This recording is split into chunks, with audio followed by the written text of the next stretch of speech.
যদি এই খেলার প্রতি তোমার ঘৃণা না জন্মে, আজকে এখান থেকে যাওয়ার পরে তোমার বাড়ির ওপরে, তোমার দোকানের ওপরে যে পতাকা রয়েছে, সেই পতাকাকে যদি তুমি ছিঁড়ে না ফেলতে পারো, সেই জার্সিকে যদি তুমি আগুনে পুড়িয়ে না দিতে পারো, সেই প্যান্টের ওপরে, সেই টুপির ওপরে তুমি যদি পেশাব করে না দিতে পারো, এই খেলার প্রতি যদি তোমার ঘৃণা না জন্মে, যদি তুমি এই খেলা দেখা ছাড়তে না পারো, তাহলে মনে করতে হবে তোমার শরীরে রক্ত নেই। হে যুবক, তুমি মনে রাখো, তোমার শরীরে রক্ত নেই, তোমার শরীরে পুঁজ আছে। তুমি ক্লিনিকে গিয়ে সেই রক্তগুলোকে, সেই পুঁজগুলোকে বাহির করে ফেলো, ওগুলো দ্বারা কোনো কাজ হবে না।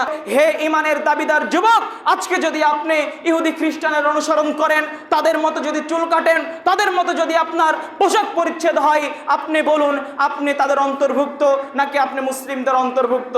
আজকে মুসলিমরা তাদের অনুসরণ করে নিজের পোশাক বানিয়ে নিয়েছে। ওরকম অনেক বাড়ির উপরে দেখা যাবে 3-4টা পতাকা।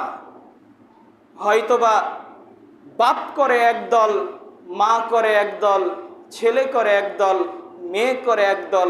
এজন্য বাড়ির উপরে কয়টা পতাকা রয়েছে? আপনি বলুন, যাদের উপরে, যাদের বাড়ির উপরে এই পতাকাগুলো রয়েছে, তারা কি আসলে মুসলিম নাকি অমুসলিম? তারা তো নিজেদেরকে মুসলিম দাবি করে, কিন্তু তাদের অনুভূতি কোথায় গেল? একজন ইহুদি খ্রিস্টান যারা মুসলিমদেরকে এক মসজিদে 70,000 মুসলিমদেরকে বন্দি করে আগুন লাগিয়ে একসাথে পুড়ে দিয়েছে, সেই মুসলিম, সেই অমুসলিমদেরকে আজকে ভালোবেসে তাদের পতাকা 3-4টা লাগাচ্ছি, বিশাল বিশাল পতাকা। আমরা আবার নিজেদেরকে মুসলিম বলে দাবি করি, আমরা নিজেদেরকে আবার সালাফি বলে দাবি করি। এটার হারাম হওয়ার 4th নাম্বার কারণ হলো খারাপ কাজের সহযোগিতা। আল্লাহ রাব্বুল আলামিন বলছেন, তাআওয়ানু আলাল বিররি ওয়াত তাকওয়া, তোমরা নেকির কাজে পরস্পরকে সহযোগিতা করো। ওয়ালা তাআওয়ানু আলাল ইসমি ওয়াল উদওয়ান, খারাপ কাজে তোমরা সহযোগিতা করো না। আপনি যখন মোবাইলে কোনো সেই হারাম জুয়ার খেলা দেখলেন, তা আপনার খেলার জন্য তাদের ভিউ বেশি হলো না? হলো না?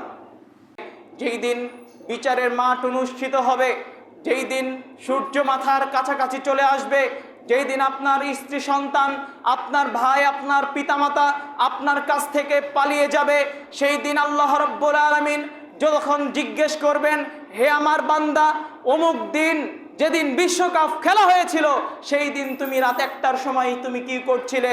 সেই দিন যদি আল্লাহ রাব্বুল আলামিন আমাদের জিজ্ঞেস করে, বিশ্বকাপ যে 1-1.5 মাস খেলা হবে, সেই খেলাতে তুমি কোথায় ছিলে, সেই সময় কোথায় ব্যয় করেছো? সেই দিনকে আমরা বলতে পারবো, ইয়া রাব্বুল আলামিন, আমরা সেই সময় জুয়ার খেলা দেখছিলাম, খেলা দেখে আমরা সময় অতিবাহিত করেছি। এই কথা বলার মতো সাহস কি আমাদের হবে? আমরা সেই সময়ের কি দিয়ে জবাব দিব? বিষয়টি ভাববার। এই খেলা আমাদের ইমানি চেতনাকে নষ্ট করে, এই খেলা আমাদের ঘুমকে নষ্ট করে। আজকে মুসলিম যুবকদেরকে যখন বলা হয় আপনি একটু রাতের বেলা আসবেন, আপনাকে কোরআন শিক্ষা দেওয়া হবে, কিংবা আপনাকে কোনো তালিম দেওয়া হবে, কিংবা আপনি আজকে রাতে সালাত আদায় করবেন আল্লাহ তাআলাকে সাড়া দেওয়ার জন্য, একদিনও যুবক তাহাজ্জুদের সালাতে উঠলো না, কিন্তু রাত 1টা, 2টা, 3টার সময় যখন সেই বিশ্বকাপ খেলা হয়, তখন ঠিকই একজন যুবক সেই জায়গাতে খেলা দেখার জন্য উঠে যাচ্ছে। এটা আমাদের ইমানের দুর্বলতা। এমনকি অনেক ব্যক্তি রয়েছে যারা খেলা দেখতে দেখতে সালাত আদায় করতো, কিন্তু খেলা দেখা মিস হয়ে যাবে, এই জন্য মসজিদে এসে জামাতে সালাত আদায় করে না। আল্লাহ রাব্বুল আলামিনের জিকির আজগার থেকে এই খেলা আমাদেরকে দূরে করে নিয়ে যায়। আজকে এই খেলা যখন হবে, তখন দেখবেন বাংলাদেশের যত বড় বড় বিশ্ববিদ্যালয় রয়েছে, ঢাকা বিশ্ববিদ্যালয়, রাজশাহী বিশ্ববিদ্যালয়, সমস্ত বিশ্ববিদ্যালয়ে বড় পর্দা টাঙিয়ে বিশ্ববিদ্যালয়ের শিক্ষিত ছেলেরা সেই খেলা দেখবে। অথচ ক্যামব্রিজ বিশ্ববিদ্যালয় বলেন, হার্ভার্ড বিশ্ববিদ্যালয়, অক্সফোর্ড বিশ্ববিদ্যালয়ের মতো যেগুলো বড় বড় ইউনিভার্সিটি রয়েছে, এই ইউনিভার্সিটির যুবকেরা এই খেলাগুলো দেখবে না, কারণ তারা জানে এই খেলাগুলো দেখার মাধ্যমে সময় নষ্ট হয়। কিন্তু বাংলাদেশ, যেখানে শিক্ষামান কত পিছিয়ে, যাদের র্যাঙ্কিংয়ে দেখাই যায় না একেবারে শেষের দিকে, তারা এই খেলাগুলো নিয়ে ব্যস্ত হয়ে আছে। আজকে আপনাদের সামনে যে কথাগুলো আমি বললাম, এই সমস্ত কথা শুনে আপনারা মনে করবেন আজকে আমাদের সমাজের অধিকাংশ ব্যক্তিরা এই খেলা দেখাতে মগ্ন রয়েছে, সেই সকল ব্যক্তিরা কি হারাম কাজ করছে? আমি আপনাকে বলি, আপনি কেন সারা বিশ্বের দিকে তাকালেন? পুরো পৃথিবীর মানুষ হারাম কাজ করুক না কেন, আপনাকে দেখতে হবে কোরআনের দিকে, আপনাকে দেখতে হবে হাদিসের দিকে। এই বিশ্বকাপ ফুটবল শুধু এই হাজিপাড়ার মানুষ নয়, বাংলাদেশের মানুষ নয়, সারা পৃথিবীর মানুষ যদি খেলে তবুও এই খেলা হারাম। সারা পৃথিবীর মানুষ যদি এই খেলা দেখে তবুও খেলা দেখা হারাম। এমনকি যদি জিব্রাইল আর মিকাইল মিলে কাবা ঘরে এই খেলা খেলে তবুও হারাম। এই খেলা কোনো সুযোগ নেই।